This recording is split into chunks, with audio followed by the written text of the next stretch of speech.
Okay, students, welcome back. We're on part 3 now, the January 2019 Regents exam for Algebra 1. And part 3 questions are worth 4 points each. There are 4 of them. So 33, 34, 35, 36, all worth 4 points each. They're usually more involved, and the more you put down, the more chance you get for points. So always put something down. Don't just leave it blank. So 33 says Marilyn collects old dolls. She purchases a doll for $450. Research shows this doll's value will increase by 2.5% each year. Write an equation that determines the value V of the doll over T years after the purchase.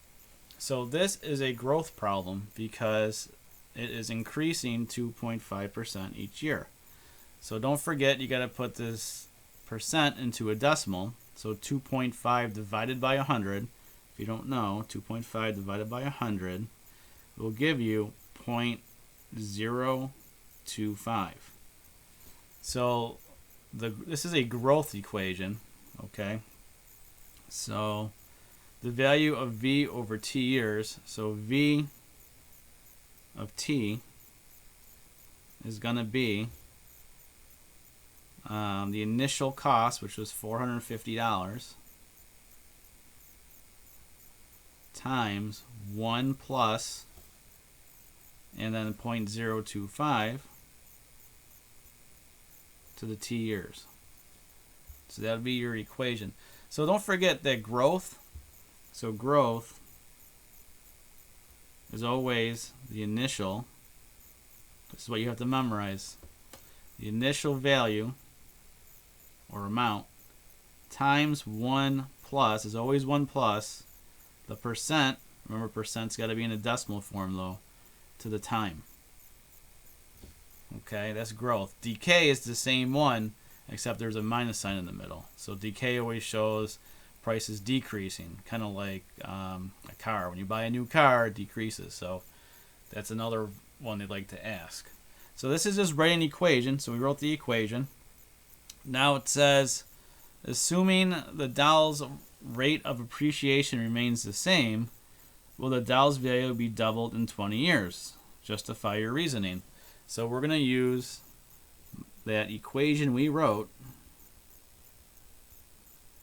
So 1 plus 0.025 to the T. And for T, we're going to plug in 20. So V of 20, what does that equal? So luckily, we have a nice calculator that we could plug in that will show us. So I'll go ahead, clear anything out. I got 450, parenthesis 1 plus 0.025, close the parenthesis, to the 20. I hit enter, and my answer is $737, and we'll round it up to 38 cents. So it's about, so V of 20, I'll do a squiggly equal sign to show it's about $737 and 38 cents. So did it double? No, it did not double, because $737 and 38 cents is not equal to, so if you double 450, you get 900. Okay, and that is my reasoning. So that's 33. Let's see here. Let's see what the next one holds for us. 34. See a set of data. So right off the bat, I'm thinking I'm plugging something in. Says the data given in the table below show some of the results of a study comparing the height of a certain breed of dog based upon its mass. So we have mass and we have height. It says write a linear regression equation for these data, where x is the mass, y is the height. Round all values to the nearest tenth. Okay. Well, right off the bat, we know it's linear regression. So we know we're going to be plugging this in the calculator, and I'm going to be using the 84 for this. So let me just show one thing with the 83. You got to make sure your stat diagnostics are on. Okay, and the way you do that on the 83, again, you're going to press second, 0, and you get a catalog. You want to scroll down where it says diagnostics.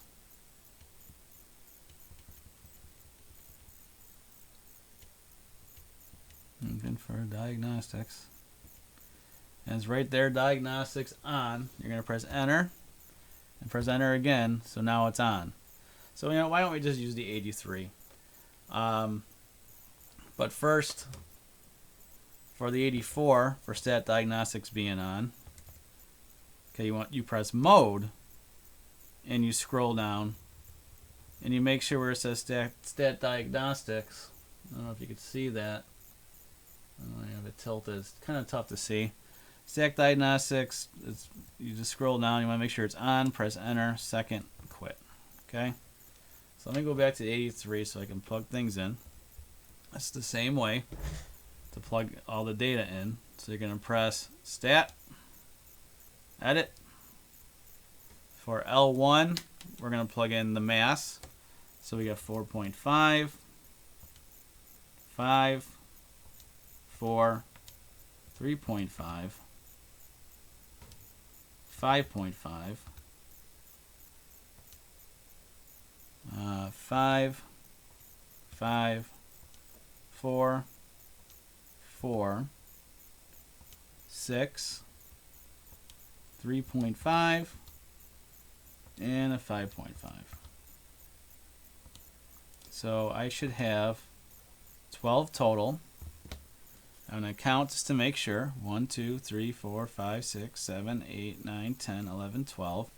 So as long as I typed them in correctly, so a quick check of it. Seems like I so far have. Only takes a minute to check, and I'm good. Now for L2, you're going to type in the height. So under where it says 4.5, I'm going to type in 41. Oops. Make the calculator here a little bit better for you to see. There you go. So we're at 41, 40, 35, 38, 43, 44, 37, 39,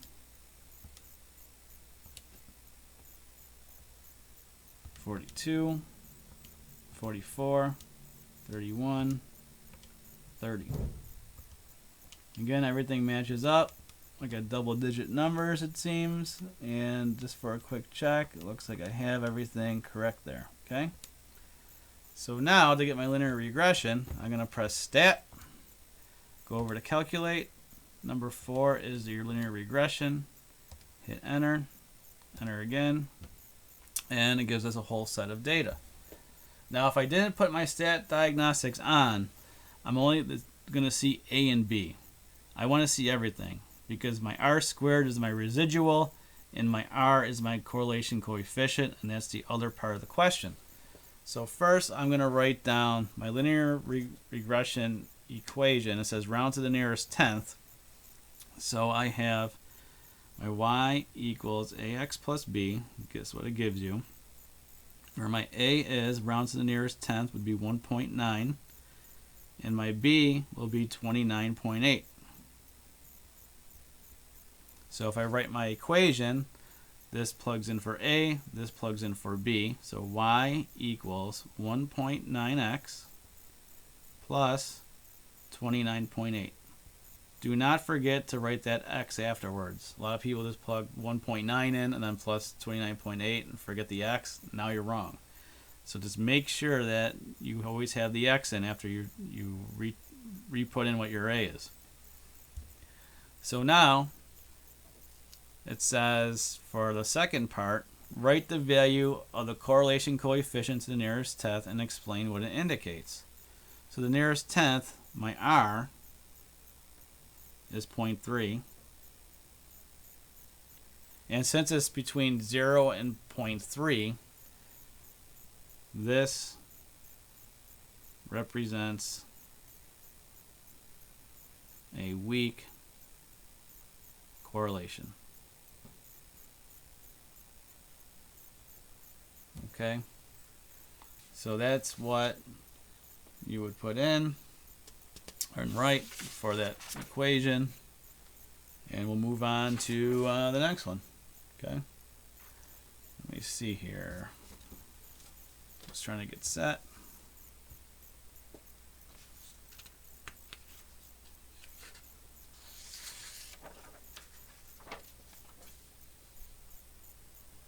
$35. Says Miranda. Well, you know what? Before I move on to 35, also with this, okay, if they want, it represents a weak correlation, you can put between the mass and the height, just in case they're picky. And this is what it's talking about. I also want to show you what the other ones are. If it's between, let's just say 0.4 and 0.6, you're not going to put this as your answer. This is just a side note. This is a medium, 0.7 actually. This is a medium correlation. And 0.8 and above going to number 1, that's a strong correlation. Alright, that's just some notes. Alright, sorry to jump back on you like that.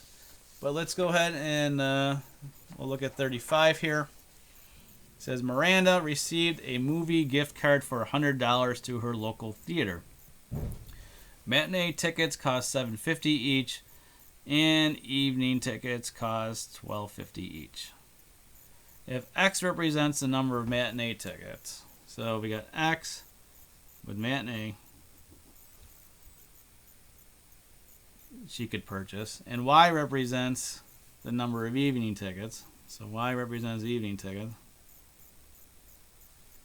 she could purchase. Write an inequality that represents all the possible ways Miranda could spend her gift card on movies at the theater. So we want an inequality, so if I'm writing an equal sign with this, I know I'm wrong. You want an inequality. Alright, so we know that the matinee tickets, which is our X, cost $7.50 each. So $7.50 X plus, okay, the evening tickets, which is going to be $12.50 Y, and she could spend up to 100, so less than or equal to 100. Can't spend more than 100, less than or equal to. Now, because my evening tickets is my y-axis, I want to get y by itself to graph this.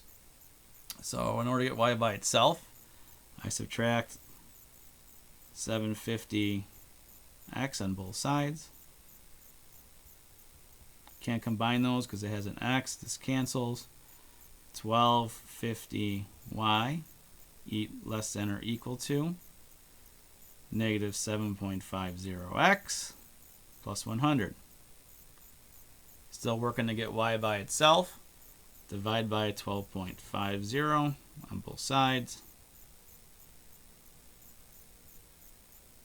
Okay, so y is going to be less than or equal to, let's see what negative 7.5 divided by 12.5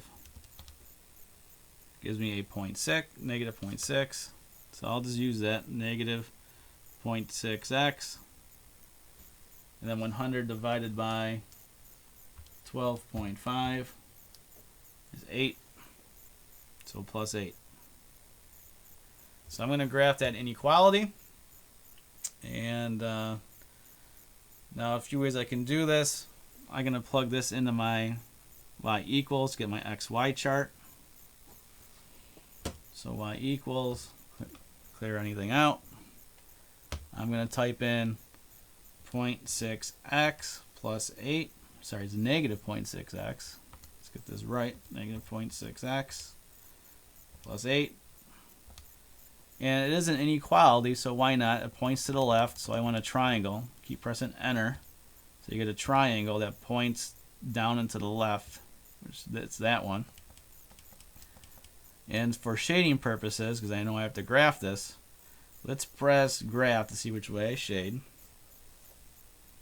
So this is what my line should look like. This quadrant here is what I'm showing, so it should be shading down. So now I just have to graph it. So second graph to show my XY chart. And I just want positive numbers here. Okay, so I'm at 0, 8 for one. The next one where I'm at whole numbers, whole positive numbers, would be at 5, 5. And if I keep scrolling down, 10, 2. And it looks like that's it for now. I see 15, negative 1, but I know I'm not going to have negatives. So label it 0, 1, 2, 3, and so on. Remember, up and to the right is positive.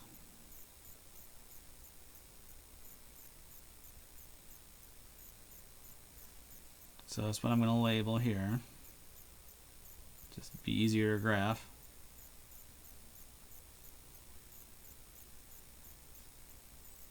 Okay, so 0, 8. It's on my y-axis. 5, 5. It's right here. And then 10, 2.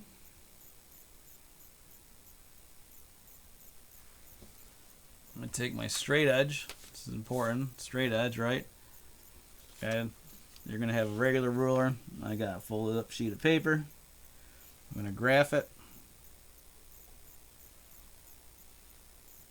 Make sure I'm right on the dots.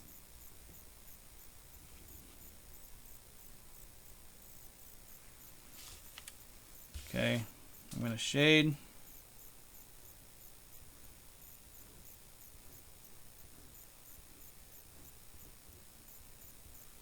Now it says, what is the maximum number of matinee tickets Miranda could purchase with her gift card?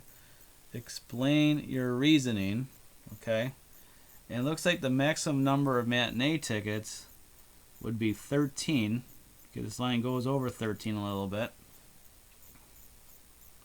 And it says, explain your reasoning. Well, if I plug that back into this equation, remember matinee tickets is going to be my x's, right? So it should be 100 less than or equal to negative 0.6x plus 8, and that'll be my 13 for my x.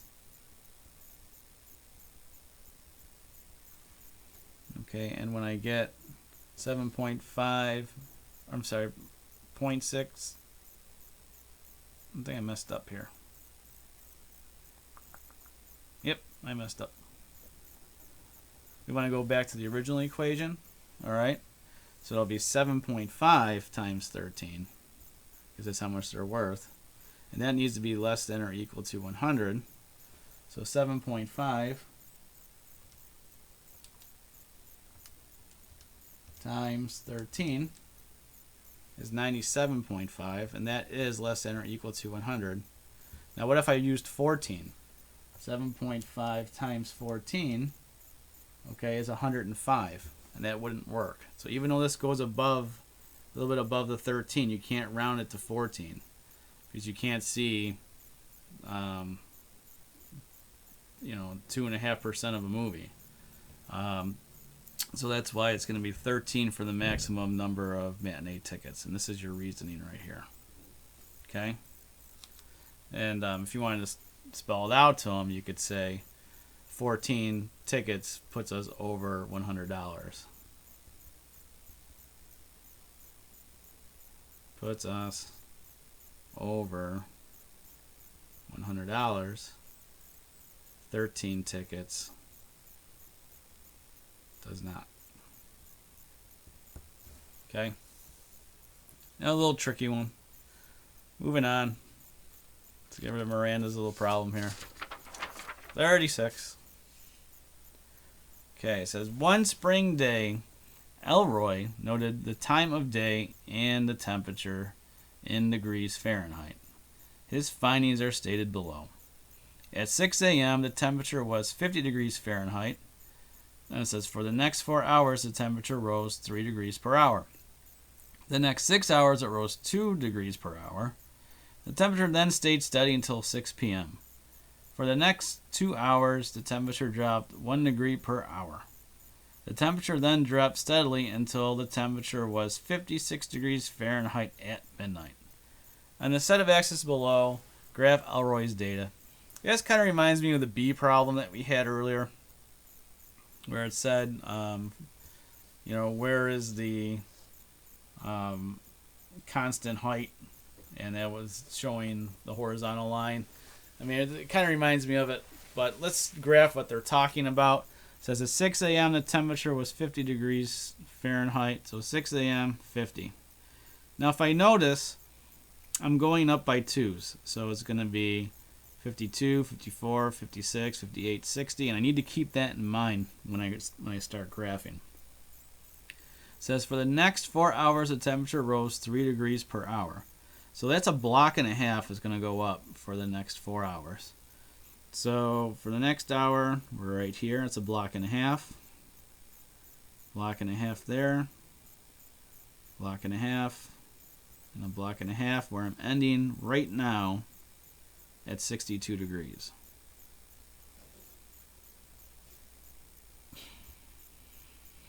Then it says for the next 6 hours, it rose 2 degrees per hour. So 6 times, I'm going to go in the corners of each block. 1, 2, 3, 4, 5, 6. The temperature then stayed steady until 6 p.m. So here's where 6 p.m. is. So steady means horizontal line. And there's where it's 6 p.m. And it says for the next 2 hours, the temperature dropped 1 degree per hour, which is a half a block. So for 2 hours, it's 1, 2. And then it says the temperature then dropped steadily until it was 56 degrees Fahrenheit at midnight. So here's where midnight is. You want 56 degrees, so we're at 246 right here. Okay, so we're going to take our straight edge and we're going to graph what we have.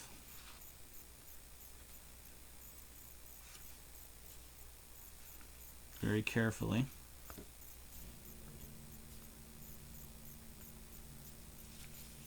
Over here.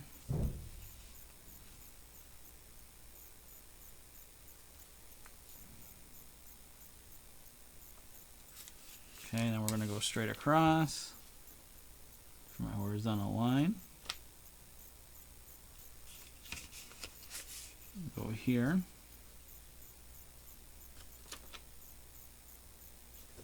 And now down there. So that's what our graph should look like.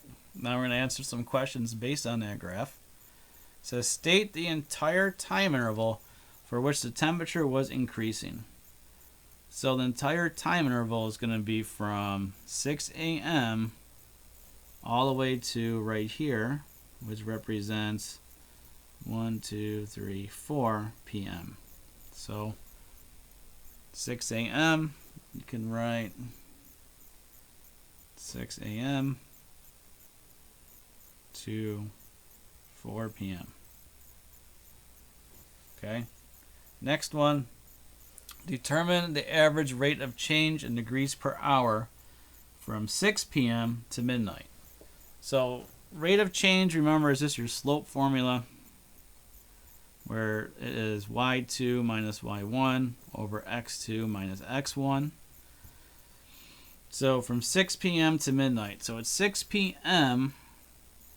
we are at 6, that's my x, and over here we're at a high temperature of 74. until midnight, we are at 12. And we have a temperature of 56.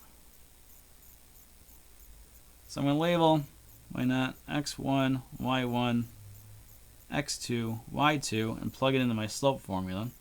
So the y2 here is 56, minus my y1, which is 74.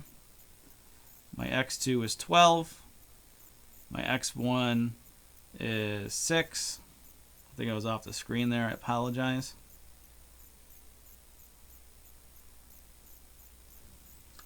Okay, so now we're going to do the arithmetic here. 56 minus 74, negative 18. 12 minus 6 is 6, so it is negative 3. And that is the average rate of change for question 36. Okay, it's negative 3 degrees essentially is going down there, okay, on average. Actually, so from here to there, okay. All right, next one. 37. Here's my part 4 question. Part 4 is worth 6 points each, or for the one, I should say. So let's do this the best we can. And lo and behold, I'm kind of looking at it, and I even reading it, and I'm thinking this is probably going to be a 2 equations, 2 unknowns, which is solving systems of equation problem. So let's read it. It says a rec center ordered a total of 15 tricycles and bicycles from a sporting goods store. The number of wheels for all tricycles and bicycles totaled 38. So we know that there's 3 wheels for tricycles, 2 wheels for bicycles. Write a linear system of equations that model this scenario, where T represents the number of tricycles and B represents the number of bicycles ordered. All right. So right off the bat, they ordered a total of 15 tricycles and bicycles. So I'm thinking T for tricycles plus B, which they told us for bicycles, equals a total of 15. We know that there's 3 wheels for trikes, 3 wheels for bikes, and a total of 38 wheels. So 3T plus 2B equals 38. So we got wheels, wheels, and wheels. That's how I know. Like, remember how it was money before? It was money, money, money. Make sure we have that in the same equation here. Well, now it's wheels. So we have wheels, wheels, and wheels. Now it says we're not even solving anything yet algebraically. It just wants us on the graph below to represent that. On my graph below, I notice that my y-axis is my bicycle and the x-axis is the tricycles. So I want to solve for B. Remember the y equals? So this represents, B represents my y, so I want to get B by itself. So for the first one, I just subtract a t. Let's just put this over the side here. So we have t plus b equals 15. Subtract a t on each side. And I'm left with b equals a negative t plus 15. And then for the other one, I am left with, so remember we want to get b by itself, so subtract 3t. So I'm left with 2b equals negative 3t plus 38. Divide by 2. And my b equals negative 3 halves t plus 19. Okay, so I have 2 equations I can now graph, and I'll do my XY chart for my b equals negative t plus 15 on this side, and I'll do the other one where it's b equals negative 3 halves t plus 19 on this side. So I go to my calculator. Y equals, clear anything out, And remember, for t, this is my x, so I'm going to do negative x plus 15. Second graph. And I don't want anything over 18. So we'll start at 0. So we're at 0, 15, 1, 14, 2, 13, 3, 12. So you can see what's happening. It's just going down by 1, 4, 11. Okay. And I'm going to start graphing that. So we're at 0, 15, 1, 14, 2, 13, 12, or I'm sorry, 3, 12, so forth, 4, 11. And since it's going this way, we know it's a straight line. I'll go ahead and mark all the points down.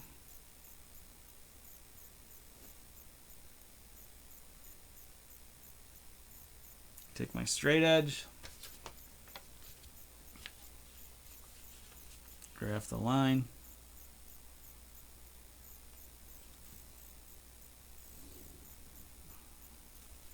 and I can label that b equals negative t plus 15, just to show that's that equation. Okay. So now let's do the negative 3/2 t plus 19. Remember, on the TA84s, you can actually plug in a fraction by pressing alpha y equals, then the n over d function, and you can plug in negative 3 over 2. You don't get that with the 83, but for the screen up there, I want to show you what your XY chart's going to be. So the fraction for this, you got to put in parentheses. Negative 3 divided by 2.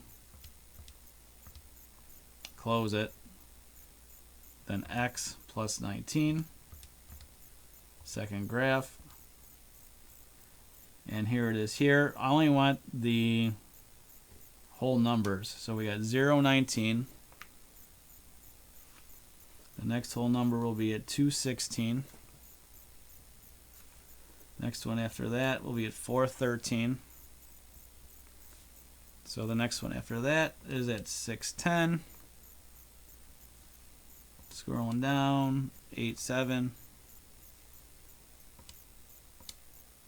10.4. I'm going to do as much as I can.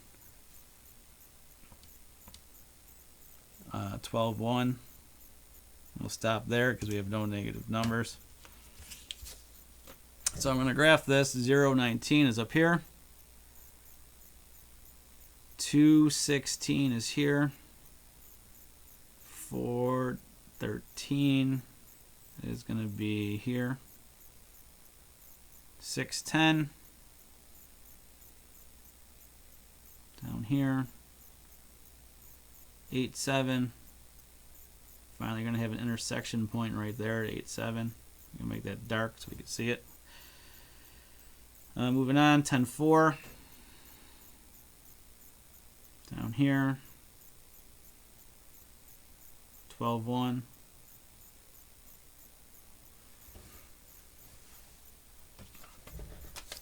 Now we're going to graph that line. Always use your straight edge. Don't forget, on these exams you can use pencil. I'm using pen, so it hopefully shows up better. And I can label this line, let's say b equals negative 3/2 t plus 19. So there we go, we graphed them. Wrote the equations, graphed them, and now let's see what the last part is. It says, based on your graph of the scenario, could the recreation center have ordered 10 tricycles? Explain your reasoning. And the answer here, 10 tricycles. Could we order 10 tricycles? The answer is no. And the reason for that, okay, is that because according to our graph, 8 tricycles were ordered. That's the intersection point right here, right? The intersection point. Remember this, the X is for tricycles. So 8 tricycles were ordered. So according to our graph,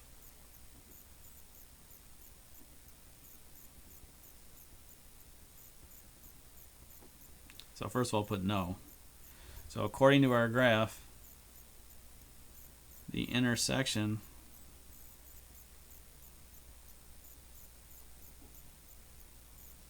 of 8, 7 it was. Remember, tricycles, bicycles. Shows 8 tricycles were ordered. Okay, and that is the part 4 question. A little involved, but definitely doable. The hard part about that is you have to make sure we know which one was why. We've practiced so much about putting English into algebra that you should be able to do that. And if you're still having trouble, just come to me and we'll do more review on it. You can ask questions and so forth. But that was a January 2019 exam. So that makes, I think, 3 exams we've gone over. And they're obviously on the website. So if you have questions, please come to me. Just don't accept that you don't know it, because there could be something that just clicks like, oh yeah, I got it now. But that's it, and I will see you in class.